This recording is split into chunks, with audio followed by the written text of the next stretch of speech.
It's kind of funny because after he sold me the battery and I got the battery hooked up, we had 2 power outages here.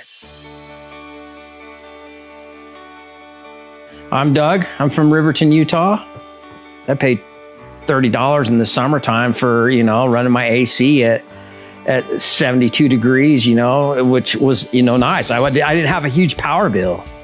This last month's power bill was only $12. In my neighborhood, we had a big thing about emergency preparedness. And they were going around asking people, okay, who had generators, who had this, who had that. We had 2 power outages here at my house. Batteries kicked on, still had the microwave, had the kitchen light, still had TV, internet and everything else. So it was nice. So power was out for 2 hours. Everybody in the neighborhood's black, except for us, and everybody goes, hey, how come you still have power? Oh, I got a backup battery, You do? Where's it at? And they'd come and take a look at it and go, that's your backup battery? And I go, yeah. The nicest thing about it, he didn't pressure me. And that's one nice thing, because he's going, oh, you got to do this. You got to do this.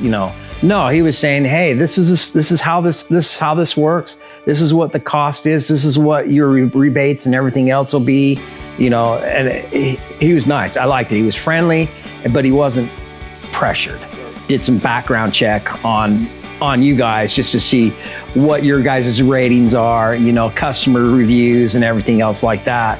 And that's why I stuck with you guys, because once the process started, it was nice. You guys did all the work for the permits, the whole 9 yards, and then you guys set up an appointment. I mean, you guys came in the most coldest day of the whole year. At least with ES Solar, I would, not because not because you guys are in my house doing a spotlight, but because you guys did what you said you were going to do from start to beginning, and like I said, it was flawless.